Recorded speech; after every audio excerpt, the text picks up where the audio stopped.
Donc j'ai une chaîne qui s'appelle C'est une autre histoire et ça permet de parler d'histoire autrement, t'as compris, hein, parce qu'on n'est pas obligé de faire de l'histoire en parlant devant une bibliothèque avec une barbe. Oh, Ben, si tu m'entends, il est déjà parti, parfait. Donc mon sujet de prédilection à moi c'est la mythologie. Et du coup, j'ai décidé de vous raconter des mythes, parce que c'est ça, la mythologie, c'est raconter des histoires, finalement. Et je me suis dit qu'entre deux conférences plus ou moins pertinentes et brillantes, enfin, vous avez eu Nico, après vous aurez Léo, alors. Bon, bref. Donc, entre deux conférences, je me suis dit que ça pourrait être sympa pour vous d'entendre des histoires. Donc, il n'y a pas vraiment d'analyse ou quoi, c'est vraiment juste le plaisir de raconter et d'écouter des histoires. Et du coup, on va renouer avec une ancienne tradition, celle du mythe oral, puisqu'à la base, le mythe, c'est une tradition orale. Et on racontait ça voilà, au coin du feu, dans les banquets, etc. Et même des fois, on les chantait, mais je vais vous épargner ça. Et donc, j'ai choisi un type de mythe en particulier. Ça s'appelle les mythes étiologiques. Alors, qu'est-ce qu'un mythe ou un conte étiologique? Eh bien, c'est tout simplement un récit qui raconte comment les choses autour de nous sont apparues ou ont été créées. Par exemple, d'où vient la couleur des murs, enfin les murs, le fruit, pas les murs, c'est moche, enfin c'est de la peinture sinon, bref. Donc, d'où vient la couleur des fruits? Des murs, pourquoi y a-t-il des saisons, comment sont apparues les araignées, c'est une conférence en 360 degrés, je vais essayer d'oublier personne, mais... vous n'êtes pas sans savoir que la mythologie, même dans l'Antiquité déjà, c'est quelque chose qui est en constante réécriture. Il y a autant de versions que de gens quasiment pour raconter les mythes ou que d'endroits où on les raconte. Donc moi aussi, je vais raconter les mythes un peu à ma façon. Je ne vais pas changer les histoires, mais je vais utiliser... le ton et le vocabulaire qui est le mien, donc si vous n'aimez pas les gros mots, c'est le moment de partir. Voilà. Et donc, la source que j'ai choisie pour vous raconter des histoires ce soir, c'est les Métamorphoses d'Ovide. Je vais utiliser des noms latins, puisqu'Ovide était latin, vous suivez, ok. Très bien. Donc, vous êtes prêts pour un voyage dans le temps, dans le passé, qui va répondre à des questions que vous ne vous posiez pas, comme d'où vient la couleur des murs? On va commencer par ça. Alors, ouais, ok, vous êtes chaud, j'ai même pas besoin de vous chauffer, c'est magnifique. Le saviez-tu, avant, les murs en fait étaient blanches, avant qu'elles aient cette couleur noir, rouge sang qu'on leur connaît. Les murs étaient complètement blanches, comme la neige. Et en fait, c'est une histoire d'amour qui les a colorées, une histoire d'amour triste. C'est donc l'histoire de deux amoureux, Pyrame et Thisbé. Pyrame est le plus beau des jeunes hommes et Thisbé est la plus bête des jeunes filles, nous dit Ovide, parce que l'amour, c'est pas pour les moches, apparemment. Et donc, ça se passe du côté de Babylone, dans l'Irak actuel. Et Pyrame et Thisbé ont grandi ensemble, ils sont voisins, ils habitent deux maisons mitoyennes. Et puis, avec le temps, les hormones commencent à chatouiller et ils commencent à avoir vraiment envie de se marier. Et leurs parents sont pas d'accord, donc ils n'ont pas le droit de se parler. Ils doivent timidement se faire des petits coucous à travers la palissade, ce qui n'est pas comme se rouler des pelles. Donc le désir monte avec l'amour. Et entre leurs deux maisons mitoyennes, donc il y a un mur qui les sépare évidemment, et ils ont trouvé une fente à travers laquelle ils se parlent et ils se susurrent des mots d'amour. Susurrer des mots d'amour dans une fente. Voilà. Et donc, ah non, je vous ai dit, hein, si vous n'aimez pas la vulgarité, faut partir maintenant. Donc ils conviennent ensemble d'un plan pour partir ensemble. Ils se disent que la nuit prochaine, ils s'échapperont ensemble, mais pour se retrouver, ils se donnent rendez-vous dans un endroit dans la campagne, puisqu'ils vont partir chacun de leur côté, et ils se donnent rendez-vous au tombeau de Ninus. Ninus, qui n'était pas un Minus, parce que c'était le fondateur de la cité de Ninive, mais on s'en fout pour notre histoire. Donc, la nuit tombe, Thisbé est la première à partir. Elle met un voile sur sa tête pour ne pas se faire reconnaître, elle s'échappe, elle se glisse en dehors de la maison familiale sans que personne ne la voie. Et elle arrive au tombeau de Ninus, qui n'est pas un Minus, et elle se cache sous l'arbre. Et donc, il faut savoir qu'ils s'étaient donné rendez-vous sous un arbre précis, un arbre qui contient des fruits blancs, le fameux mûrier. Alors oui, je sais, les mûres, ça pousse pas sur les arbres, ça pousse sur les ronces, mais c'est quand même moins glam de se cacher dans les ronces. Donc, elle attend Pyrame à cet endroit. Mais avant Pyrame, arrive une lionne qui revient de la chasse, qui vient de bouffer un bœuf, qui a la bouche complètement ensanglantée. Et Thisbé la voit de loin, elle prend peur, elle s'échappe, elle va se cacher dans une grotte voisine. Et dans la panique, elle laisse tomber son voile par terre. La lionne, elle ne la voit pas. Elle arrive au pied de l'arbre où il y a une source, où elle vient se désaltérer. Et là, elle voit le voile par terre, elle s'énerve dessus, elle le déchire, etc. Parce que c'est vrai qu'un bout de tissu, c'est super énervant. Et la lionne fait son affaire, elle boit, elle se désaltère, puis elle s'en va. Et arrive alors Pyrame. Et Pyrame, qui était en retard, hein, merci les mecs, ok, c'est super sexiste ce que je viens de dire, pardon, c'était pas safe. Pyrame voit les traces de pas de la lionne, il voit le voile déchiré ensanglanté et il en déduit que Thisbé s'est fait bouffer. Alors là, il est complètement accablé, il est triste, il pleure, il se maudit d'être arrivé trop tard et de ne pas avoir pu empêcher ce drame.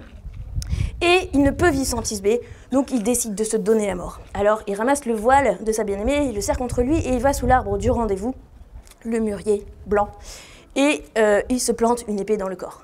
Le sang qui jaillit de Pyrame colore les murs et elle passe donc de cette couleur blanche à cette couleur noir-rouge qu'on connaît. Et le sang qui inonde le sol imprègne les racines et finit de colorer le reste de l'arbre.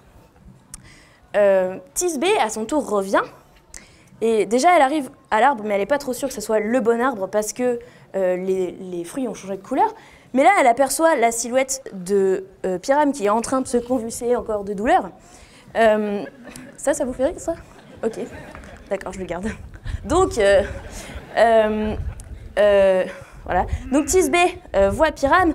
Là, elle panique à son tour. Ovid nous dit voilà qu'elle s'arrache les cheveux, elle se frappe la poitrine, drama queen total. Et elle se jette sur lui et elle lui dit mais Pyrame, mais qu'est-ce qui s'est passé? Regarde-moi, c'est moi Thisbé, ouvre les yeux, t'as bien aimé. Et Pyrame, là, en entendant le nom de son amoureuse, ouvre les yeux, la regarde et crève.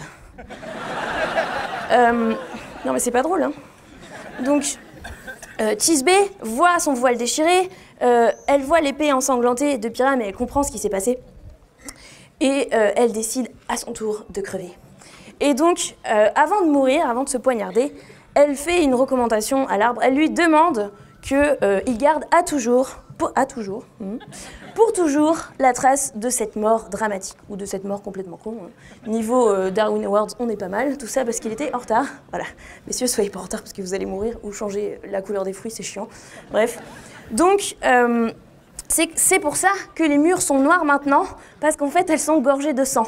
Vous y penserez la prochaine fois que vous en mangerez. Ça tombe bien, c'est la saison. À propos de saison, savez-vous d'où viennent les saisons? Oh, cette transition.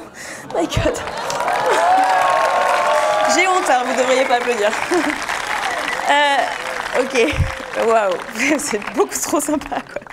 Donc, les saisons, ma brave dame, n'existaient pas avant. Il n'y avait pas de saison. En fait, les saisons sont la conséquence de l'humeur de Cérès. Cérès, c'est la grande déesse de l'agriculture et de l'abondance. Et l'histoire commence avec Vénus, donc la déesse de l'amour et du désir sexuel. Et Vénus voit un jour passer Pluton, donc le dieu des enfers, ça fait beaucoup de dieux, ça va vous suivre? Ouais, je prends ça pour un oui. Donc Vénus voit passer Pluton, et elle se dit, tiens, j'ai jamais exercé mon pouvoir sur Pluton, c'est dommage. Elle décide d'en toucher un mot à son fils Cupidon. Donc Cupidon, vous savez, ce petit bébé ailé qui vous tire des flèches pour vous rendre amoureux, mais en même temps, il ne faut pas laisser les enfants jouer avec des armes, en fait, c'est n'importe quoi. Et donc elle dit à Cupidon, t'as vu, on n'a jamais touché Pluton quand même, on pourrait, parce qu'on s'est fait quand même des mecs bien plus stylés, comme Jupiter par exemple, enfin, ça claque quand même. Regarde, notre pouvoir est complètement en déclin, il y a des déesses qui refusent carrément de baiser totalement, comme Minerve ou Diane, qui se refusent totalement à ça. Il y a aussi la fille de Cérès, Proserpine, qui n'a jamais fait l'amour, alors que dans Proserpine, il y a Pine. Ok, je retire cette blague, pardon. Donc, elle dit à Cupidon, oh, j'ai une idée. Oh. Si on rendait Pluton amoureux de Proserpine, elle pourrait pas faire grand-chose parce que c'est un dieu méga puissant, comme ça elle ferait moins la maline. Et en plus, c'est son oncle, donc c'est les guides, ça reste en famille. Hein. Voilà, sympa. Donc c'est ce qui va se passer. Alors la pauvre Proserpine, qui ne se doute de rien, est dans la forêt, en train de jouer avec ses copines. Elle ramasse des fleurs, elle met des fleurs dans leur panier, dans leur tunique. C'est trop cool d'être une fille. Et donc, c'est à ce moment-là que Pluton passe et que Cupidon lui dégaine une flèche. Et Pluton flash sur Proserpine et décide de l'enlever sans autre forme de procès. En même temps, s'il faisait un procès, ce serait un peu long. Pardon. Excusez-moi, je n'ai pas assumé celle-là, j'ai dit trop doucement. Et donc, il l'enlève. Alors Proserpine crie, appelle sa mère en vain, etc. Et Ovid nous dit que dans la panique, ses vêtements sont déchirés et que les fleurs qu'elle avait mis dedans tombent au sol, ce qui augmente encore sa peine. Ah non, mes fleurs, first problème, meuf. Bon, donc Pluton emporte Proserpine, il frappe le sol avec un coup de sceptre, le sol s'ouvre et il descend aux enfers avec sa bien-aimée. Pendant ce temps, Cérès cherche sa fille partout, elle retourne ciel et terre, elle commence à s'inquiéter, et elle finit par arriver à l'endroit où Proserpine et Pluton sont entrés dans le sol, et là, elle voit par terre la ceinture de Proserpine, et elle comprend qu'il est arrivé malheur à sa fille. Donc de colère, elle casse toutes les charrues du monde qui sont en train de labourer la terre, elle tue tous les paysans et tous les bœufs qui travaillent, elle empoisonne toutes les semences, etc. Bref, elle détruit, elle fait disparaître la fertilité du monde, ce qui craint un peu. Et donc une nymphe va voir Cérès et lui dit meuf, quand même, c'est pas trop cool, enfin, la terre t'a rien fait, et puis calme-toi un peu parce que moi, Proserpine, je sais où elle est, je l'ai vue dans les enfers quand j'étais en vacances là-bas, mais chacun sa destination. Et c'est vrai qu'elle est pas très heureuse dans les enfers, mais quand même maintenant, elle est la souveraine des enfers, ce qui est un peu la classe. Bref, donc Cérès est complètement sur le choc, sous le choc, complètement sous le choc, voilà, c'est mieux.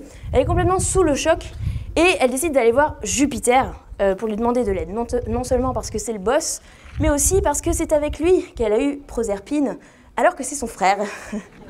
Et oui, donc Jupiter est à la fois le père et l'oncle de Proserpine, alors qu'il n'habitait pas à Roubaix. Hein. Voilà, j'espère qu'il y a des gens de Roubaix ici. Je vous aime, changez rien. Et donc, non mais n'applaudissez pas, c'est méchant. Non, je retire cette blague aussi. Et donc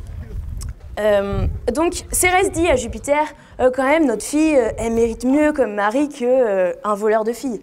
Et Jupiter, il lui répond, mais non, meuf, c'est pas du vol, attends, c'est de l'amour. Et quand même, Pluton, c'est pas n'importe qui, enfin, c'est un peu la classe comme gendre. Déjà, c'est le souverain des enfers, en plus, c'est mon frère. Donc bon, ça va quoi, c'est cool. Bon, Cérès fait quand même un peu la gueule. Alors, Jupiter lui dit, bon, écoute, si tu veux, on va couper la poire en deux. On va faire moite-moite.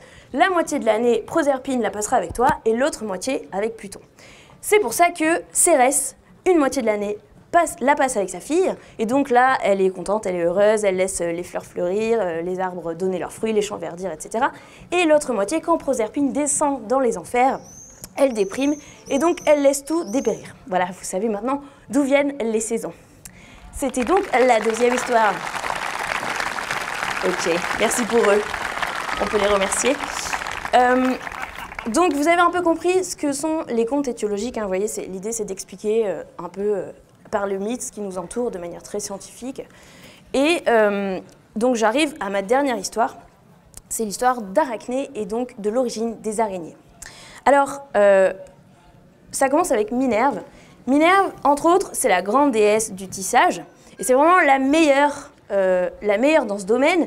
Enfin, surtout, elle ne supporte pas que quiconque soit meilleur qu'elle là-dedans. Or, il y a Arachné. Arachné, c'est une mortelle. Alors oui, on a fait plus joli comme prénom, mais donc elle s'appelle Arachné. Et Arachné est excellente dans le tissage. Elle est connue pour ça. Voilà, ce qui énerve un peu Minerve. Et je vais faire cette blague aussi. Oui, Minerve dit ça m'énerve. Voilà. Ok. C'est bon, je l'ai faite. Voilà. Oh, non, mais non. Ouais. Et du coup, Minerve est d'autant plus énervée parce qu'Arachné, en plus, se la pète. Elle dit qu'elle est meilleure que Minerve, etc. Donc ça, c'est un truc à pas faire avec les dieux. En général, ça finit mal pour toi, c'est ce qui va se passer. Et du coup, Minerve décide de challenger Arachné.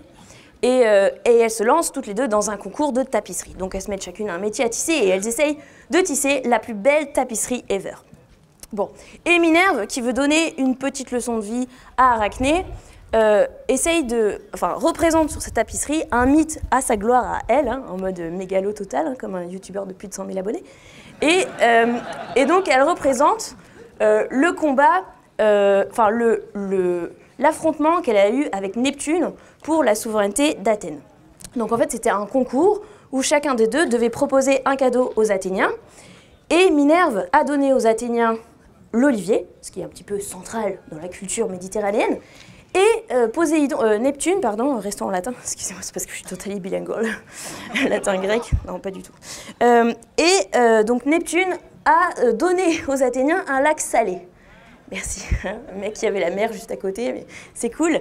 Donc évidemment, l'Assemblée des dieux qui est là, que Minerve représente aussi, donne Minerve gagnante.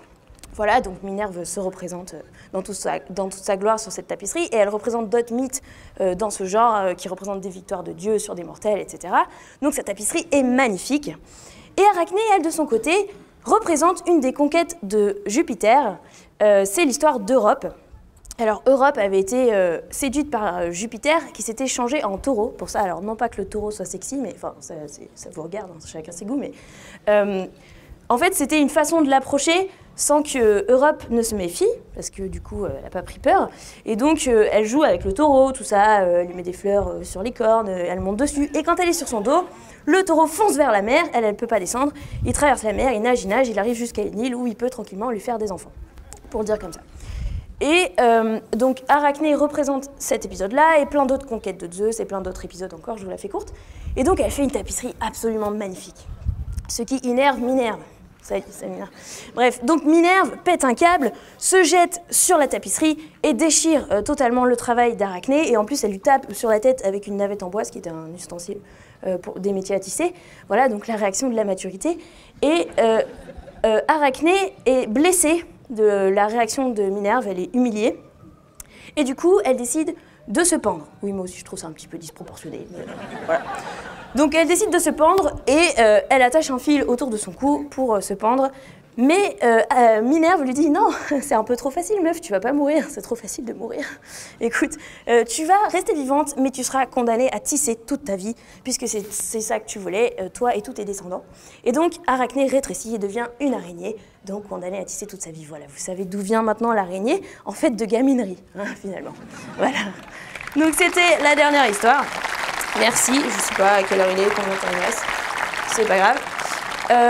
Voilà, donc c'était juste quelques récits de ce genre pour le plaisir. Si ça vous plaît, n'hésitez pas à lire les Métamorphoses d'Ovide. Ça se lit tout seul, enfin ça dépend de la traduction. Vous pouvez le lire en latin si vous êtes... mais moi non, perso. Et voilà, n'hésitez pas à lire ça. Si vous avez des questions, je suis peut-être pas excellente. Mais par contre, on peut se retrouver après. Voilà. Merci.